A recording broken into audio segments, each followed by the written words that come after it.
थे दर्शन करने के लिए आए हुए थे वहाँ पे कुछ दिक्कत हो हम दर्शन करने के लिए आए थे जी। और हम जब मंदिर की चढ़ाई कर रहे थे तो एक मेन गेट है वहाँ पर क्या है कि गार्ड ने हमसे 20 रुपए का टिकट मांगा जी तो हमारे पास फंड्स नहीं था, कैश पेमेंट नहीं था, हमारे पास ऑनलाइन पेमेंट था। हमने उनको ऑनलाइन पेमेंट का बोला जी तो उन्होंने ऑनलाइन पेमेंट का मना कर दिया कि ऑनलाइन सुविधा नहीं है हमारे पास। हमसे इतनी बात करते करते जब तक 4-5 गाड़ियां निकल गई तो हमने बोला कि वो गाड़ी ऐसी जा रही है उनसे ले नहीं रहे हो आप और हमको बोल रहे हो कि ये नहीं और हम ऑनलाइन देने को तैयार है पेमेंट, हम कहाँ मना कर रहे हैं आपको। फिर वो बोले कि हमको कैश ही चाहिएगा पेमेंट। तो फिर हम गाड़ी में से उतरे, हमारा बैग डिक्की में रखे थे, डिक्की में से हमने पर्स वगैरह निकाले, उनको 20 रुपए दिए हमने टिकट का और हम ऊपर चढ़ गए।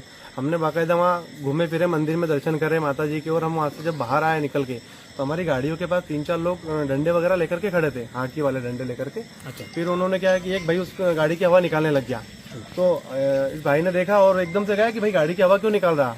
तो वो बोला कि अच्छा तुम्हारी गाड़ी है, तुम ही हो। और उसने आवाज लगाई कि भाई साहब आ जाओ सभी लोग, यही है वो लोग। और बस चालू कर दिया उन्होंने। बोले कि नीचे क्या बहस कर रहे थे तुम, पेमेंट नहीं देंगे, पेमेंट नहीं देंगे। कौन लोग थे वो मंदिर समिति की सदस्य होंगे क्योंकि हमारी जब 20 रुपए को लेकर घाट से बहस हुई थी क्योंकि हम ऑनलाइन पेमेंट कर रहे थे। लगभग वो हमला करने वाले कितने लोग थे? वो हमला करने वाले तो 15 से 20 लोग थे। आप वहाँ के सीसीटीवी कैमरा चेक करिएगा, वो तो बिल्कुल दिख जाएंगे, उसके साक्ष्य के आधार पर आप उनको आरोपी बनाएंगे।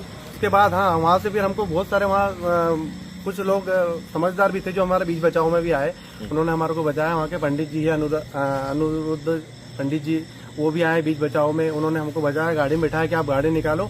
गाड़ी निकाल रहे, पलटा रहे, जब तक उन्होंने गाड़ियों से लाठी से ऐसा हमला करा कि गाड़ी के कांच फोड़ दिया, आगे पीछे से पूरी गाड़ी को डैमेज कर दिया उन्होंने। ये हमारे जितेंद्र जी हैं जो देवास से आए हैं, वो माता जी के दर्शन करने आए थे। इस प्रकार मतलब माथे में पीटा जाता है और ये खूनम खून आप देख सकते हैं किस प्रकार ब्लडिंग हो रही है, किस प्रकार गाड़ी को फोड़ा गया है आगे से भी। मतलब अगर इस प्रकार का जिसमें शिवराज जी के गृह क्षेत्र में इस प्रकार का कार्य हो रहा है और देवी लोक बनाने जा रहे हैं, ऐसा देवी लोक बनेगा जहाँ पर श्रद्धालुओं पर ऐसी हाथापाई होगी। और ये क्यों समिति ऑब्जेक्शन नहीं ले रही, क्यों थाना रेटी ऑब्जेक्शन नहीं ले रहा है? अभी हमको 3 दिन का समय मांगा है। हम ये चेतावनी देना चाहते हैं, ये रेटी थाने में मौजूद है और हम ये स्पष्ट रूप से कहना चाहते हैं कि अगर 3 दिन के अंदर ये कहा हमारे भाइयों को न्याय नहीं मिला और जिन लोगों ने इनको मारा उनको गिरफ्तार नहीं किया गया, उन पर FIR कायम नहीं की गई, तो इस रेटी थाने का हम पूरे करनी सेना परिवार घेराव करेगा और इसके जिम्मेदार प्रशासन रहेगा और इसका जिम्मेदार मंदिर प्रांगण की समिति रहेगी।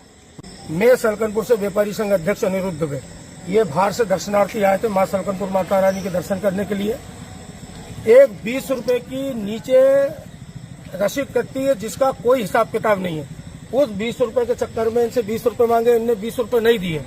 इनने बोला रोको, तो इनने 20 रुपए पूछा कि भाई बाकी लोगों से ले नहीं रहे आप।